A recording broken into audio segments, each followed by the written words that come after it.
하나님의 자녀로 살아간다는 것은 이 땅에서뿐만 아니라 영원한 세계에 대한 약속을 보장받은 놀라운 은혜며 최고 축복입니다. 우리 찬양사업부 형제자매들이 앞에 이렇게 앉으시니까 너무 은혜가 되는 것 같아요. 메시지를 하기도 전에 명절이 아니면 도저히 올 수 없는 우리 광철 형제님이 또 쉬니까 이 명절 예배 때 나와서 드럼을 해주고, 우리 재원 집사님이 또 일찍 와서 처음부터 예배 가운데 또 함께하고, 참 너무나 은혜 감사한 것 같아요. 우리가 하나님의 이 자녀된 축복을 받은 우리가 하나님의 자녀로서 어떻게 살아가야 하는지, 실제 우리 안에 오셔서 도우시는 성령 하나님에 대해서 지난 시간 우리가 함께 나누었습니다. 우리가 로마서 8장을 4주에 걸쳐서 지금 하고 있어요. 언제 8장이 넘어갈까 여러분 그러시죠? 1부에서는 예수 그리스도로 말미암아 누리게 된 결코 정죄함이 없는 자유와 은혜의 세계에 대해서 나누었습니다. 그리고 2부에서는 영광스러운 하나님의 자녀된 축복을 말씀해 주셨습니다. 또 3부에서는 우리의 연약함을 도우시는 성령님에 대해서 지난 시간 함께 나누었습니다.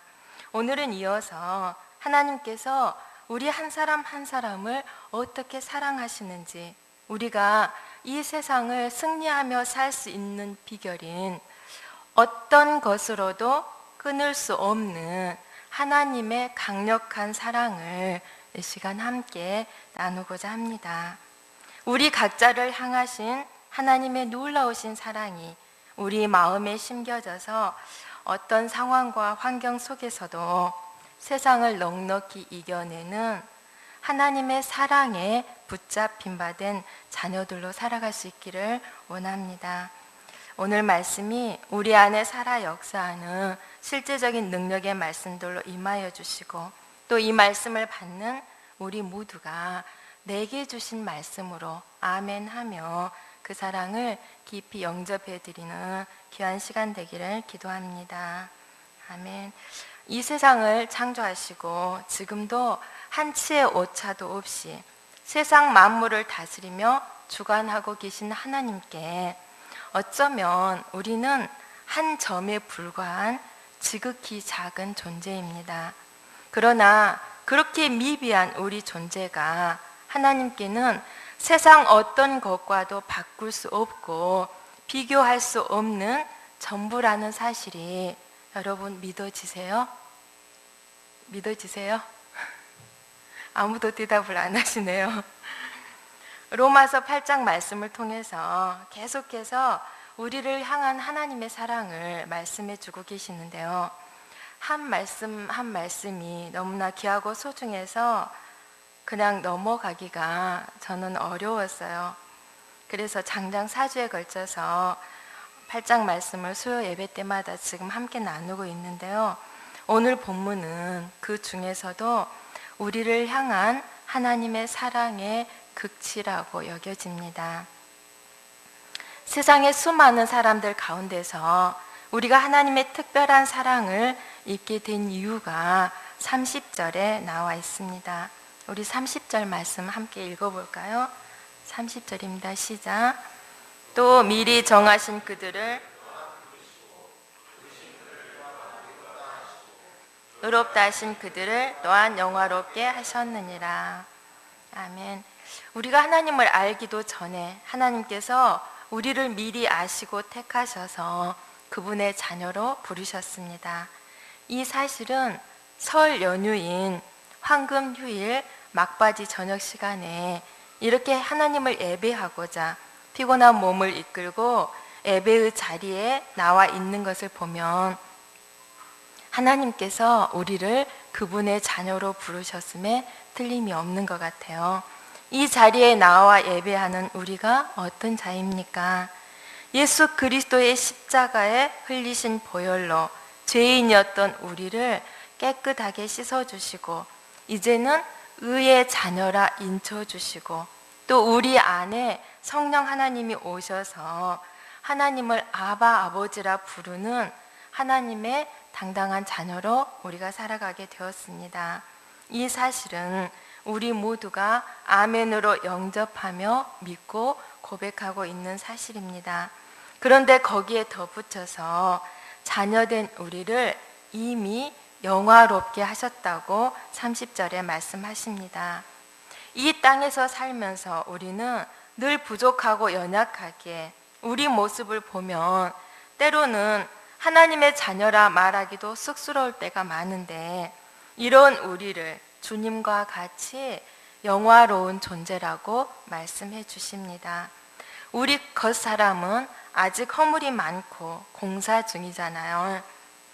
우리 안에 그러나 그리스도의 영이신 성령님이 함께 사시기에 우리 존재 자체가 하나님 보시기에 그분의 영화롭게 된 자녀이고, 우리 남은 이 땅의 모든 삶을 통해서 예수 그리스도의 형상에 이르기까지 하나님은 우리를 인도해 가실 것입니다. 이 사실을 새롭게 받아들이게 되니까 나의 안 되는 모습에 그렇게 연연해하고 매이지 않게 되었습니다. 사단은 우리의 허물에 눈을 가리워서 우리를 인도해 가시는 하나님의 크신 섭리를 보지 못하게 하고 우리 모습에 주저앉아 한탄하며 절망하게 합니다. 사단이 우리 각 속에서 하는 일은 지극히 작은 죄라도 늘 우리의 허물과 죄를 파헤치며 그것으로 하나님의 사랑을 의심하게 하고 결국에는 우리를 절망의 나락으로 떨어지게 합니다.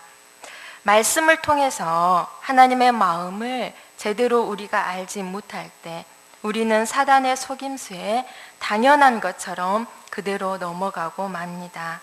그러나 이 시간 우리가 사단에게 속고 살지 않으려면 우리를 향하신 하나님의 마음을 우리가 제대로 알기 원합니다. 31절에서 34절에 우리를 향하신 하나님의 마음이 자세히 설명되어 있습니다. 31절에서 34절 말씀 우리 같이 읽겠습니다. 시작.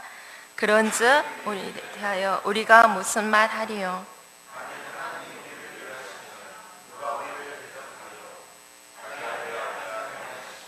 우리 모든 사람을 위하여 내주신 이가 어찌 그 아들과 함께 모든 것을 우리에게 주시지 아니하겠느냐?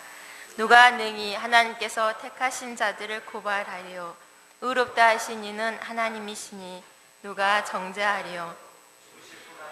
다시 살아나신 이는 그리스도 예수시니 그는 하나님 우편에 계신 자요 우리를 위하여 간구하시는 자시니라. 아멘. 하나님께서 미리 아시고 택하셔서 자녀 삼으신 자들을 이 세상 천지에 누가 대적할 수 있겠습니까? 누가 우리를 향하여 저 사람은 죄인이라고 고발하며 정죄할 수가 있겠습니까? 아무도 우리를 대적할 수 없으며 정죄할 수 없다고 분명하게 말씀하십니다. 사실 우리는 연약하게 행위에 완전할 수 없고 죄를 지으면 사단의 정죄에 한없이 작아지고 또 실제로 할 말이 없습니다. 이것을 알기에 사단은 우리의 죄와 약점을 가지고 집요하게 공격해 옵니다. 우리의 원수인 사단은 틈만 나면 우리의 허물과 약점을 물고 늘어지며 하나님과 또 우리의 양심에 대고 고소를 합니다. 이때 우리는 여지없이 절망하고 무너지게 됩니다. 우리 모습을 보면 사실 반박할 거리가 없기 때문입니다. 왜냐하면 자꾸 연약하고 넘어지고 또 죄를 지은 우리 모습을 보면 우리 안에서도 스스로 할 말이 없잖아요. 우리가 완전하다면 사람에게나 사단에게나 이런 비난과 정죄를 당할 이유가 없을 것입니다. 그러나 아무리 우리가 죄를 짓지 않으려 노력하고 투쟁해도 연약하여 또 넘어지기에 믿음으로 일어섰다가도 또 넘어지고 이렇게 악순환이 반복되는 삶을 우리는 지금까지 살아왔습니다. 그런데 여러분 31절을 보십시오. 하나님이 우리를 위하시고 우리의 편이 되어 주십니다. 우리가 잘했던 잘못했던 그것은 중요하지 않습니다. 하나님께는 우리가 세상 그 무엇과 비할 수 없는 당신의 소중한 자녀이기 때문에 이유를 불문하고 우리 편을 들어주시기에 어느 누구도 하나님 앞에서 우리를 건드릴 수가 없습니다. 그 이유는 단지 우리가 하나님의 자녀이기 때문에 그렇습니다. 세상 만물의 주인이신 하나님이 우리 편이시고 우리를 위하시는데 누가 우리를 대적할 수 있겠습니까? 또 33절에도 말씀하십니다. 누가 능히 하나님의 택하신 자들을 송사하리요? 누가 정죄하리요? 사단이 우리의 허물과 죄를 가지고 고소할 수 없는 이유가 무엇입니까? 이는 하나님께서 당신의 독생자의 피로 이미 우리를 의롭다고 선언하셨기 때문입니다. 또한 아무도 우리를 정죄할 수 없는 이유가 무엇이라 말씀하십니까? 우리 34절 말씀 다시 한번 읽겠습니다. 34절입니다. 시작. 정죄하리요 죽으실 뿐 아니라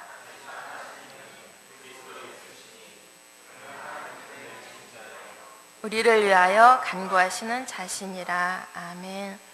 우리가 죄를 지으면 항상 이 문제로 인하여 우리는 더 연약해지고 흔들리게 됩니다. 그러나 우리가 죄인 되었을 때 예수님께서 우리를 위해 대신 죽으심으로 의롭다 하시고 하나님의 자녀로 삼아주셨습니다. 우리가 죄를 안 짓고 또 믿음이 있어서 하나님이 우리를 자녀로 택하신 게 아닙니다. 죄인인 우리를, 그리고 여전히 죄를 지을 수밖에 없는 연약한 우리를 다 아시고도 당신의 독생자의 생명값으로 우리를 구원하시고 자녀로 삼아주신 것입니다. 우리의 죄와 허물을 위해서 예수님은 대신 죽으셨을 뿐만 아니라 성령의 능력으로 다시 살아나셔서 지금도 하나님 보좌 우편에 서서 우리를 변호하고 기도해 주고 계십니다. 예수님은 우리를 정죄하는 자들을 향하여서 내가 그를 위해 죽었노라 하시며 연약한 우리를 위해 끊임없이 대변해 주고 계십니다. 이사야서 43장에 하나님은 우리를 향하여서 너는 내 것이라 하시며 내가 너를 보배롭게 여기며 존귀하게 여기고 사랑한다고 넘치는 그분의 사랑을 우리에게 고백하고 계십니다. 우리가 이토록 하나님께 소중하고 보배로운 자녀들이기에 당신의 독생자를 대신 내어주시고 성령으로 우리 안에 오셔서 늘 도우시며 예수님께서는 또 하나님 보좌 우편에서 쉼없이 우리를 위해 중보해주고 계시는 것입니다. 삼위 하나님이 이토록 우리를 사랑하십니다. 우리가 어떤 모습이든 그분의 자녀라는 그 이유 하나 때문에 삼위 하나님이 합력하여서 우리의 모든 것들을 돕고 계시는 것을 말씀을 통해서 증명해 주고 계십니다. 그 절절한 사랑이 여러분의 마음 가운데 느껴지기를 간절히 원합니다. 하나님이 우리 믿음의 형편과 상관없이 우리를 위하시며 사랑하신다는 증거가 바로 32절 말씀입니다. 32절 다시 한번 읽겠습니다. 시작. 아끼지 아니하시고 우리 모든 사람을 위하여 내주시니가 어찌 그 아들과 함께 모든 것을 우리에게 주시지 아니하겠느냐. 네, 그렇습니다. 우리가 구하는 것들이 쉽게 응답되지 않을 때 우리는 하나님에 대해서 참 많은 오해를 합니다. 하나님이 나를 정말 사랑하실까? 이런 것은 내가 아무리 구해도 안 주실 거야. 그래서 어떤 부분은 너무나 절실히 필요하지만 구하지도 아니하고 속단하여서 우리 안에서 하나님의 사랑과 능력을 제한하며 사는 경우가 참 많습니다. 그러나 하나님이 우리에게 어떤 분이십니까? 자기 아들을 아끼지 아니하고 우리를 위하여서 대신 내어주신 분이십니다. 얼마나 우리를 사랑하시면 자기 아들을 내어주실 수 있으실까요? 손양원 목사님의 그 아들을 죽인 자를 아들로 삼은 그것조차도 너무나 엄청난 사랑이고 가족들도 그것을 이해를 못하잖아요. 근데 하나님께서는 죄인인 우리를 사랑하시되 당신의 독생자를 완전히 희생하셔서 우리를 사주시고 우리를 그분의 자녀 삼아주신 그 하나님의 사랑을 평생 우리가 믿고 고백은 하지만 그 온전한 사랑을 알아가기까지는 평생 숙제인 것 같아요. 그 사랑을 우리가 더 깊이 더 알아가기를 간절히 원합니다. 하나님은 우리를 너무나 사랑하셔서 자기 독생자까지도 아끼지 아니하고 우리를 대신하여 죽음 가운데 내어주셨습니다. 독생자의 생명과 맞바꾼 우리 각자 자신입니다. 그러니 우리가 하나님께 얼마나 소중한 존재이겠습니까? 천하보다도 우리 한 생명이 그분께는 더 소중하다고 여기십니다. 그런 우리에게 하나님이 무엇을 아까워하시겠습니까? 하늘과 땅에 세상의 모든 것의 주인이신데 우리에게 무엇을 주실 수 없으시겠습니까? 더구나 우리의 아버지시기에 우리의 모든 필요를 그분은 우리보다 더 잘 알고 계십니다. 그러므로 어찌 그 아들과 함께 모든 것을 우리에게 주시지 아니하겠느냐고 하십니다.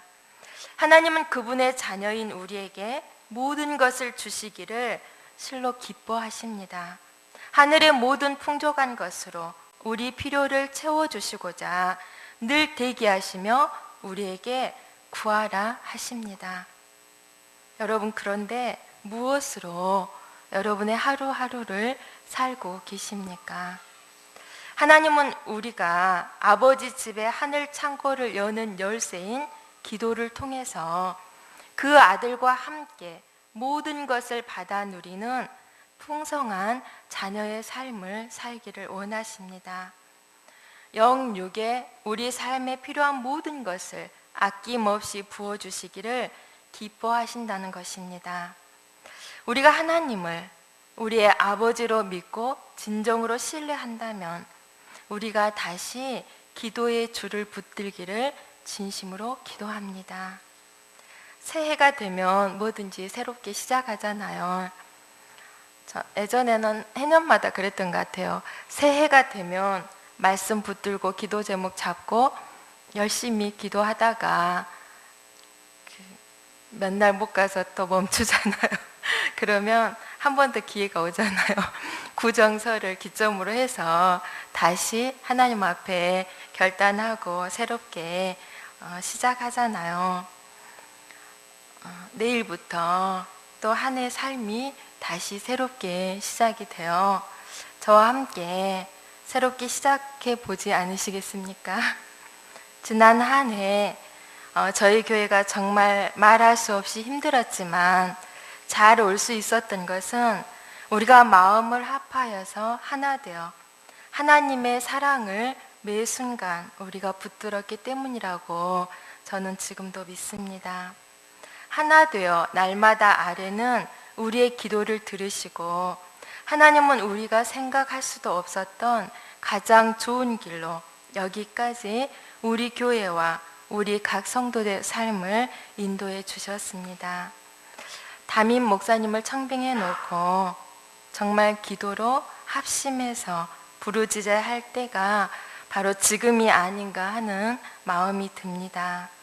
이곳 예배 초소에 아버지를 향하여 부르짖는 자녀들의 기도의 불이 항상 꺼지지 않고 타오르는 성소가 되기를 진심으로 저는 소원합니다.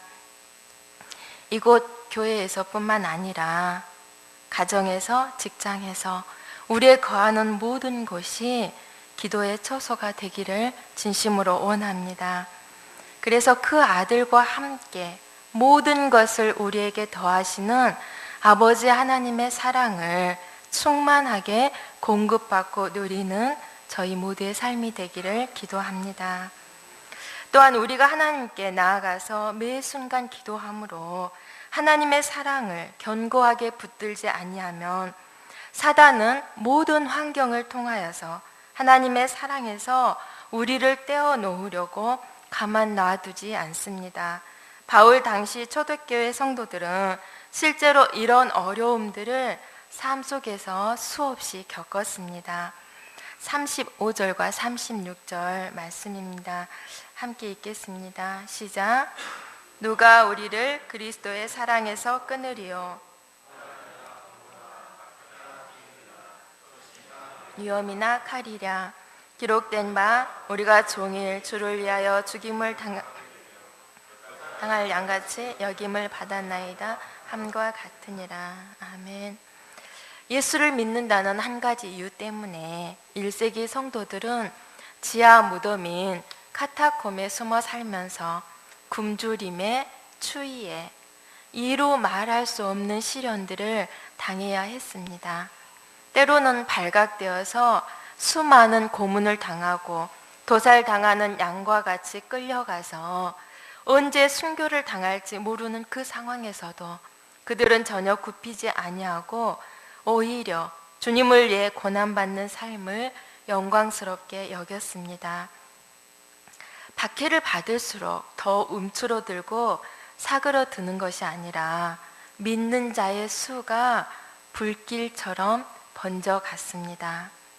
어떤 힘든 시련도 하나님의 사랑에서 그들을 떼어놓지 못했습니다. 그래서 바울은 외칩니다.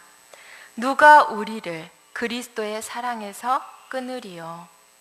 환난이나 곤고나 박해나 기근이나 적신이나 위험이나 칼이랴. 환난, 곤고, 박해, 기근, 적신, 위험, 칼. 사실 우리에게는 어느 것 하나 쉬운 것이 없습니다.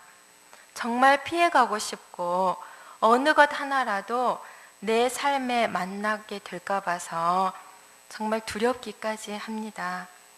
예전에 문흥동 교회 시절에 어떤 저하고 친한 목사님이 이 부분을 성경 공부하다가 제게 그랬어요. 살아야 나는 밥을 2끼만 굶겨도 물어보지 않는 것까지 다 물어볼 것 같다. 배고픈 것은 절대 못 참는데 어떻게 이런 극심한 고문들을 다 견뎌내냐. 마지막 때에는 1세기 성도들뿐만 아니라 우리에게도 이런 시련들이 온다고 하는데 우리에게 이런 상황들이 오면 어떻게 예수님 배반 안 하고 이 믿음을 지켜나갈 수 있을까 심히 두렵다고 했던 말이 지금도 생생하게 이 부분을 볼 때마다 기억이 나요. 저 역시 웃기는 했지만 2끼는 그때는 참을 수 있을 것 같더라고요. 그러나 3끼는 정말 나도 무슨 말을 할지 알 수 없고 나이가 먹으니까 지금은 1끼만 굶겨도 어떻게 이런 믿음들을 지켜나갈 수 있고 또 예수님을 붙들 수 있을까? 지금도 제 힘으로는 어느 것 하나 쉬운 것이 없음을 솔직히 고백하게 돼요. 그러나 한 가지 우리가 소망하는 것은 지금까지 우리 삶의 모든 영역 속에서 하나님의 사랑이 우리를 붙들어 주셨고 지켜주셨기에 앞으로 우리 앞에 어떤 시련이 닥친다 해도 우리를 견디게 하시고 이기게 하실 아버지 하나님의 그 사랑을 믿을 수 있게 된 것 같아요. 그 사랑이 우리를 지켜내지 않을까. 앞으로 어떤 삶들이 주어진다 해도 하나님의 변함없는 사랑이 우리로 하여금 이길 힘을 주실 것을 믿기 때문에 우리에게 주어진 하루하루를 하나님을 의지하여서 우리가 살 수 있는 것 같습니다. 여기 있는 우리 모두를 하나님이 그 사랑 가운데서 여기까지 인도해 오셨고 또 그러하기에 우리 모두가 동일한 믿음으로 주님의 사랑을 매 순간 붙들며 나아간다고 믿습니다. 그러나 35절과 36절에 나온 극한의 이 삶들은 실제로 1세기 성도들의 삶이었고, 바울 사도 역시 예수님을 위해서 이런 삶을 주저없이 살았습니다. 그러나 그는 자신의 삶 동안 핍박을 받아도 버림받지 아니하며 거꾸러뜨림을 당하여도 결코 망하지 아니하였다고 그는 고백합니다. 37절에 그는 대적하고 가로막는 사단에 대해서 세상에 대한 승리에 대한 확신을 당당하게 선포하고 있습니다. 우리 37절 함께 읽겠습니다. 37절입니다. 시작. 그러나 이 모든 일에 우리를 사랑하시는 이로 말미암아 우리가 넉넉히 이기느니라. 아멘. 우리가 승리해낼 수 있는 비결은 바로 우리를 향한 하나님의 사랑입니다. 이 모든 일에 우리를 사랑하시는 이로 말미암아 우리가 넉넉히 이기느니라. 우리가 지난 한 해를 살아오면서 발견한 것은 우리 삶의 환경이 어렵고 힘들수록 하나님의 사랑이 우리를 더 강하게 붙들어 주심을 경험하셨을 것입니다. 시련이 강하면 강할수록 우리의 내면도 더 강하게 하나님은 단련하십니다. 우리를 사랑하시는 하나님의 사랑이 어떤 형편과 환경에서도 넉넉히 이길 수 있는 힘을 주시기에 우리가 그 사랑을 붙들고 가면 된다고 생각합니다. 우리를 붙들고 있는 하나님의 사랑의 힘이 우리로 하여금 우리 삶에 닥친 모든 시련들을 넉넉히 이기게 합니다. 이 사랑의 힘을 여러분 진실로 믿으십니까? 우리를 넘어뜨리러 수시로 위협하는 삶의 모든 어려움 앞에서 바울처럼 우리도 당당하게 고백하기 원합니다. 우리 38절과 39절 함께 믿음으로 고백하겠습니다. 38절 9절입니다. 시작. 내가 확신하노니 사망이나 생명이나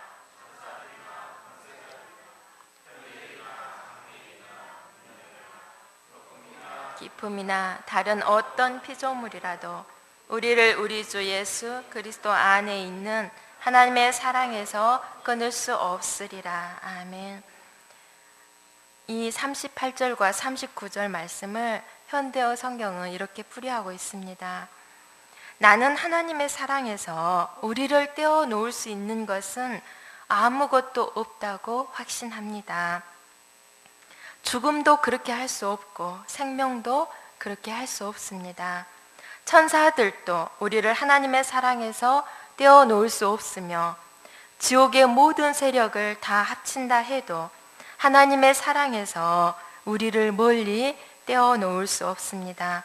오늘에 대한 우리의 염려도 내일에 대한 우리의 공포도 또는 하늘 높이 올라가거나 바다 깊은 곳에 들어가거나 우리가 어디에 있든지 간에 우리 주 그리스도께서 우리를 위해 죽으실 때 나타난 하나님의 사랑에서 우리를 떼어놓을 수 있는 것은 이 세상에 아무것도 없습니다. 아멘. 믿으시죠? 당시 바울 사도와 초대교회 성도들이 고난 당하면서도 확신하는 바는 그 어떤 것도 하나님의 사랑에서 그들을 끊을 수 없다는 사실이었습니다. 무엇이 이를 증명해 줍니까? 바로 그들 안에 오셔서 고난 가운데 함께 하시는 예수님이 그들 안에 실제로 살아계셔서 함께 하시기 때문에 그렇습니다. 하나님이 독생자의 생명으로 그들을 사랑하신 것처럼 혹독한 고난의 삶 속에서 주님을 향한 사랑을 붙들 때 예수님 안에 있는 하나님의 사랑에서 끊을 수 있는 것은 아무것도 없었습니다. 당신의 독생자까지도 아끼지 않으신 하나님의 강력한 사랑이 매 순간 우리를 붙들어 주시기에 우리에게 어떤 상황이 온다 해도 모든 어려움 속에서 능히 이기게 하시리라 믿습니다. 우리는 예수 그리스도로 증명해 주신 우리를 향한 하나님의 끊을 수 없는 사랑을 입고 사는 자들입니다. 이 사랑을 믿고 확신 가운데 바울과 같이 담대히 외치는 자들 되기를 원합니다. 내가 확신하노니 사망이나 생명이나 천사들이나 권세자들이나 현재 일이나 장래 일이나 능력이나 높음이나 기품이나 다른 어떤 피조물이라도 우리를 우리 주 그리스도 예수 안에 있는 하나님의 사랑에서 끊을 수 없으리라. 아멘. 이 시간 우리도 이제 하나님의 사랑에 반응하는 자들 되기를 원합니다. 우리가 하나님을 더 사랑할수록 우리를 향한 하나님의 사랑을 더 깊이 맛보게 될 것입니다. 하나님은 어떤 것으로도 끊을 수 없는 사랑의 관계 속에서 변함없이 우리를 사랑하시며 인도해 가십니다. 다만 어려움이 닥치면 우리가 그 사랑을 믿지 못하기에 간혹 넘어지기도 하는 것을 봅니다. 그러나 우리가 하나님을 뜨겁게 사랑하면 할수록 하나님은 우리에게 더없이 소중한 분이 되며 우리의 전부가 되실 것입니다. 그럴 때 세상 그 무엇이 우리에게 두려운 게 있겠습니까? 1세기 성도들처럼 나도 하나님의 사랑을 진하게 느끼며 누리고 살고 싶다 하신 분 있으십니까? 하나님을 목숨을 드리기까지 사랑해 보세요. 그러면 그 아무도 건드릴 수 없고 뗄 수 없는 사랑의 관계 속에 살게 될 것입니다. 하나님은 우리를 향하여서 항상 그 사랑으로 오시지만 실은 우리가 이 하나님 앞에 그 사랑으로 나가지 못하기 때문에 하나님께서 우리를 향하여 늘 외면당하는 짝사랑을 하고 계시지 않는가, 그런 마음이 들었습니다. 자녀들이 아무리 부모가 사랑해도 그 사랑의 깊이를 다 알 수 없잖아요. 실제로 부모가 되어서 자녀를 키워볼 때 아버지의 마음, 어머니의 마음을 그때야 비로소 깨닫게 되잖아요. 우리가 늘 하나님께 사랑을 달라고만 구할 것이 아니라, 물론 구해야 되는데 우리가 받은 그 사랑 앞에 우리도 하나님께 이 사랑을 돌려드릴 때, 그리고 우리가 힘들 때 우리의 마음에 사랑을 다해서 믿음을 지켜드릴 때 하나님과 관계는 더 돈독해지고 하나님의 그 깊이를 알 수 없는 그 무궁무진한 사랑들을 우리가 더 많이 깨닫고 누려가게 되지 않을까. 그 사랑을 우리가 이제부터 할 수 있기를 원합니다. 하나님이 우리를 사랑하신 것처럼 우리도 아버지 하나님께 우리의 마음과 삶을 다해 사랑을 드리는 행복한 자들로 이 한 해를 다시 새롭게 시작해가는 우리 모두가 되기를 진심으로 기도합니다. 아멘. 우리 찬양, 그 사랑, 하나님의 우리를 향하신 그 사랑을 찬양으로 올려드리고 합심해서 같이 기도했으면 좋겠습니다.